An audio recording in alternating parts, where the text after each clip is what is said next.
नमस्कार, मैं हूं Amod Srivastava. Amazing thought, amazing message, amazing information की दिशा में आज एक कदम और आगे।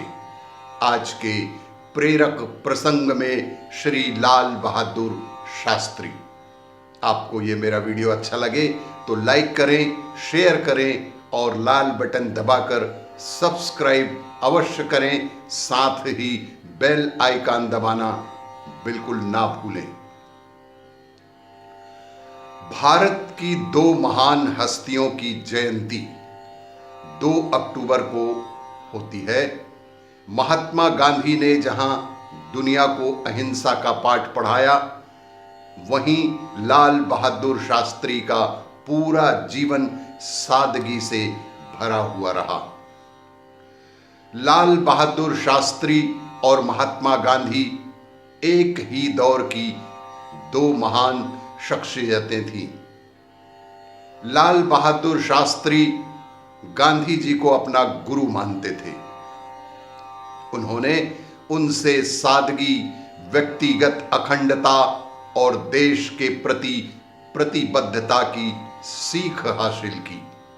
आज के दौर में बड़ा मुश्किल होता है ऐसे प्रधानमंत्री की कल्पना भी करना, जिन्होंने एक बैंक से कार खरीदने के लिए 5,000 रुपए का लोन लिया था।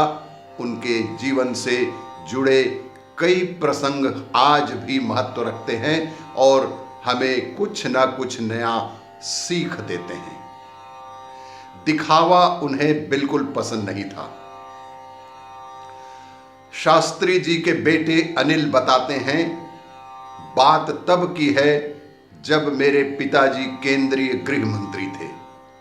शास्त्री जी के बेटे श्री अनिल बताते हैं कि जब वे केंद्रीय मंत्री हुआ करते थे, हम तीनों भाई सेंट कोलंबिया स्कूल नई दिल्ली में पढ़ते थे।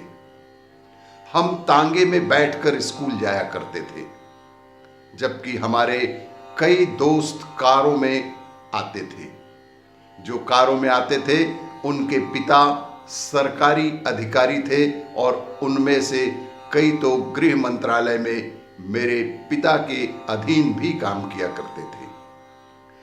यह देख हम भाइयों ने सोचा कि इस बारे में पिता से बात करनी होगी।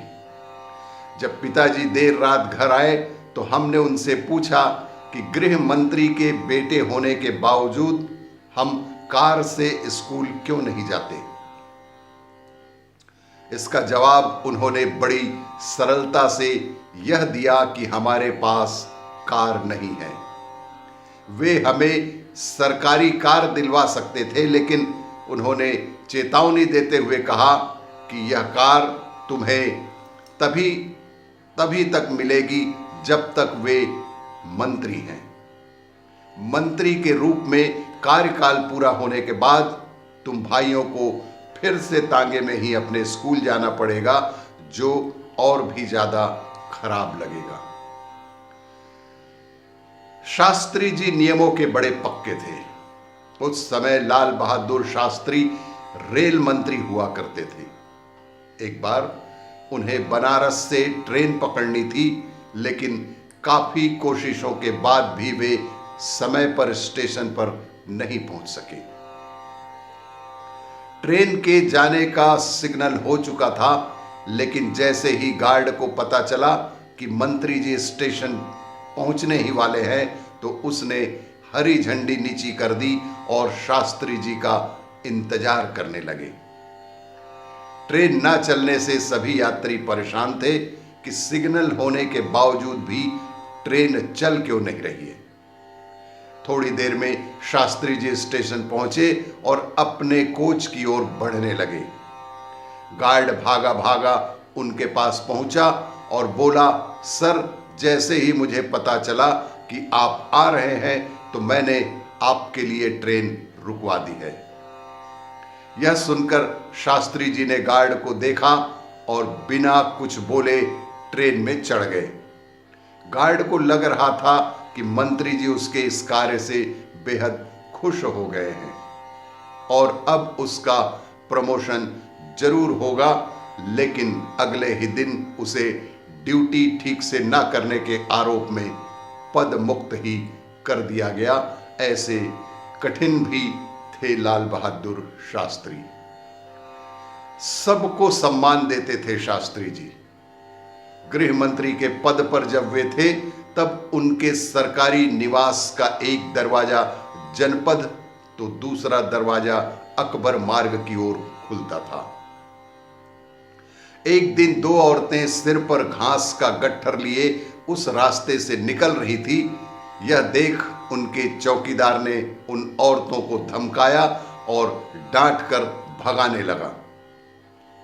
शास्त्री जी तेज आवाज सुनकर बंगले से बाहर आए।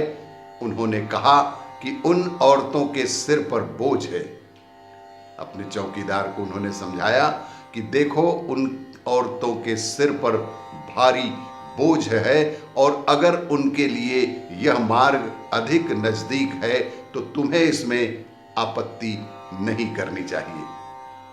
इसी तरह के लाल बहादुर शास्त्री के हर किस्से हमें कोई ना कोई नया सीख दे जाते हैं उन्हें। और महात्मा गांधी को आज 2 अक्टूबर के अवसर पर शत शत नमन। आपको मेरा वीडियो अच्छा लगे तो लाइक करें, शेयर करें और लाल बटन दबाकर सब्सक्राइब अवश्य करें। धन्यवाद।